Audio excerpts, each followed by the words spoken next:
এখন শেখ হাসিনার বিরুদ্ধে যত সব অভিযোগ প্রমাণ আছে, তাকে যে শাস্তি দেওয়া হোক না কেন সেটাই সবার কাছে কম মনে হবে। গণহত্যার ক্ষেত্রে আমি মনে করি না এটা আসামি হিসেবে যে নারী কিংবা পুরুষ এটা ম্যাটার করে না। দেশে তো চাইলেই তাকে ফেরানো যাবে কিনা বলা যাচ্ছে না, তো ফাঁসি কার্যকর করা হোক। দেশের বাইরে এটা তো আমাদের সবসময় হয়ে আসছে যে যে একটা পাপ করলো কিংবা খারাপ কাজ করলো বিদেশে চলে গেছে। এখন শেখ হাসিনার বিরুদ্ধে যত সব অভিযোগ প্রমাণ আছে, তো ওসবের ভিত্তিতে তাকে যে শাস্তি দেওয়া হোক না কেন সেটাই সবার কাছে কম মনে হবে। তাকে ফাঁসি দেওয়া হোক বা জনগণ যেটা চায় যে শাস্তি দেওয়া হোক, সেটা এত জনের হত্যার বিপরীতে সেটা খুবই কম বলে বিবেচিত হবে।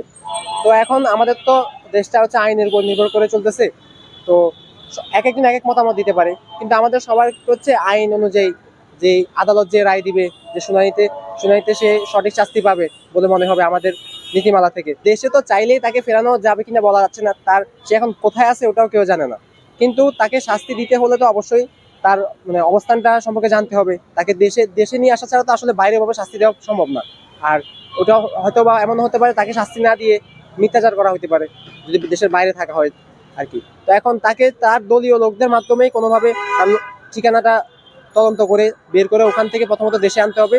পরবর্তীতে যে শাস্তির জন্য সে উপযুক্ত বলে বিবেচিত হবে ওটা কার্যকর করতে হবে। সেটা যদি ফাঁসি হয় তো ফাঁসি কার্যকর করা হোক, অথবা যেটা রায় অনুযায়ী। এখন এটা তো আসলে আমার বলতে পারবো না, কিন্তু এটা আমাদের দেশ থেকে যদি ভালো পদক্ষেপ নেওয়া হয়, অন্য দেশেরও সহযোগিতা নেওয়া হয় যে কোন দেশে সে থাকতে পারে লুকায়িত অবস্থায়, তো ওই দেশ প্রধানের যদি সহযোগিতা পাওয়া যায় তাহলে আশা করা যায় ইনশাল্লাহ তাকে এনে শাস্তি কার্যকর করা যাবে। শাস্তি বলতে উনি যে অপরাধ করে গেছেন, এতগুলো মানুষ হত্যা করেছেন, অনেক বাবা মায়ের কোল খালি করেছেন, সেক্ষেত্রে ওনাকে যদি ফাঁসিও দেওয়া হয় কম হয়ে যাবে।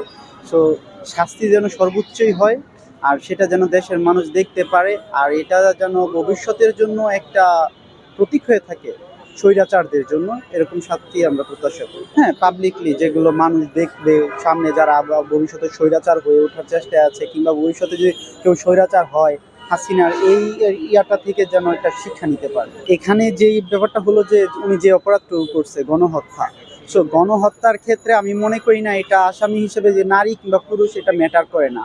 যতগুলো মানুষ মারা গেছে সেই হিসেবে আমাদের সেই পার্সপেক্টিভ থেকে আমাদের এই ইয়াটা করতে হবে। দেশের বাইরে এটা তো আমাদের সবসময় হয়ে আসছে যে যে একটা পাপ করলো কিংবা খারাপ কাজ করলো বিদেশে চলে গেছে। সো এটা যেভাবেই হোক আমাদের দেশের এখন যারা দায়িত্বে আছেন, যারা দেশ সামলাচ্ছেন, উপদেষ্টা বলেন, প্রধান উপদেষ্টা বলেন, ওদের কাছে যেভাবে হোক দেশে আনুক আর একটা শাস্তির মধ্যে আনা হোক, এটাই চাই। এটা আপাতত আমার মনে হচ্ছে এটা ডিপেন্ড করে, কারণ অনেক কিছু চেঞ্জ হয়, অনেক পলিটিক্যাল ম্যাটার এগুলোর মধ্যে আছে।